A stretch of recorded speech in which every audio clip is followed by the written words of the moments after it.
thankful? It's so hard to feel gratitude in the middle of a pandemic. We are stuck at home. We miss our friends. We miss our family. We miss that social life that we once loved. We miss everything that used to be normal. And so as we approach Thanksgiving, yeah, maybe we're grateful for a couple of minor things, but really we're not feeling it in our heart, are we? I'm going to show you how to feel gratitude in the middle of a pandemic. We're going to go deeper and we're going to go simpler.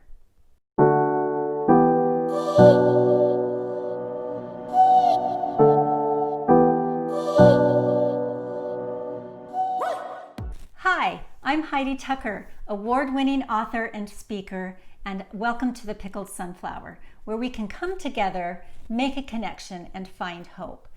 You know, as we battle through this pandemic, it is really hard, and we don't see a quick solution in the near future, do we?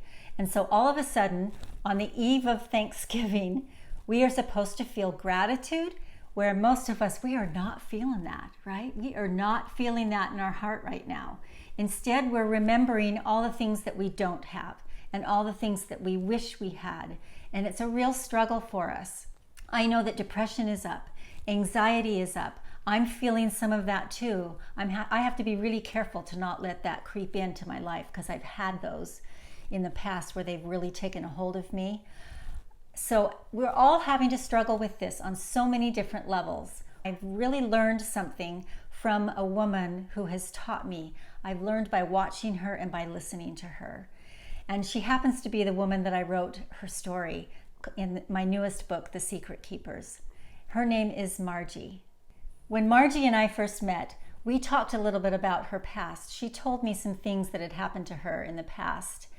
And ordinarily, you know, we spent some time together, but ordinarily, this is not something that I would generally want to write a book about. I'm an inspirational author, and I'm always looking for stories of hope. But as I listened to Margie, through all of that darkness and through everything that had happened to her in the past, she continued to tell me how much she was grateful for. And I thought to myself, you know, as I'm wiping tears, right, listening to her story, she's going on and on about all the incredible things she has in her life, the gratitude that she feels. And what she felt gratitude is what caught my attention. And it's one of the things that compelled me to write her story. Let me give you a few examples from Margie, because there are some things here that we can really learn from her. Margie has always filled her heart with gratitude every single day by looking at the world around her. She looks at tall, healthy flowers, and she is so grateful for the seed that they were planted from, that they were able to grow into this beautiful, tall, healthy flower. She looks at the petals of the flowers, and she is so grateful for the tiny little veins that grow in those petals and for all of the colors that make each flower unique.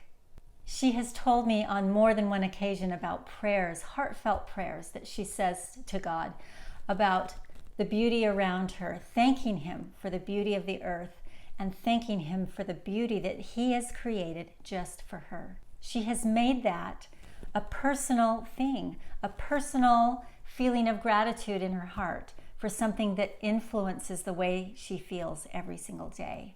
When she walks into the grocery store, she notices the apples lined up beautifully on the display, and she's grateful for the cute man who spent the time to arrange them so beautifully there. And it almost brings her to tears, right? She's in the produce department of the grocery store, and she's grateful for the man who lined them up. She thinks back to the farmer that planted the seeds so that he could grow the apple trees and that she could have the apples. She's grateful for the delivery truck man who brings them to the grocery store. So when she sees the red apple, she's overcome with gratitude for everything that went into that, so that she can purchase that apple, bring it home, and feed her family at the dinner table. She sees the whole picture. So her mind goes deeper. It goes into a deep sense of gratitude for simple things. Margie once said to me, sometimes I cry when I'm in the shower because I'm so grateful for the warm water that comes out of the faucet so that I can have a warm shower. That's just amazing to me. That's being so grateful for simple things, and it's recognizing those in the moment. Margie is so grateful for her home because it's a place to gather in safety. It's a place that she has created with the front walkway lined with beautiful flowers and a perfectly clean, beautiful home that she keeps so that it has a sense of peace and love and safety within its walls. That's something that she never had as a child. And so she's reached out beyond that and made that happen for herself and for her children and for her husband and her grandchildren. What an amazing thing. She feels gratitude every single day for her curtains, for her shutters, right? For her furniture that she has, for the appliances that she has in her kitchen, so that she can provide food and provide this place, this dwelling for her family. And finally, Margie loves laughter. It's something that she never heard in her home growing up. And so she's so grateful that they have the opportunity now as this family to gather around the table and tell funny stories and jokes and just be crazy and have tears of laughter rolling down their face, right? She's so grateful for that. Grateful for laughter. Have you ever thought about it that way? Margie does. She thinks about it that way. It's so different to have that scene happening in her home now compared to what she refers to in her story as the dark box, which was her house growing up. And so that's such an incredible thing that she has this ability to reach out from the ashes of that incredible start to her life and to feel this new gratitude for so many simple things in her life. I think we really have something to learn from her. And I'm always in awe of this. Every time I talk to her, she talks about the things that she's grateful for as gifts in her life. I think we have a job to do in the middle of this pandemic, and that is that we, like Margie, need to reach outside of the turmoil that we're feeling and recognize with a soft heart, recognize those glimmers of gratitude, those glimmers of hope that we have in our lives. And I think it's really important that we do that. And I think that can make a difference in our overall well-being and how we are riding through this pandemic. Yes, there are serious issues that are happening to many of us during this really difficult time. But I believe that we can reach out, we can go deep, and we can simplify and find gratitude, even in the midst of a pandemic.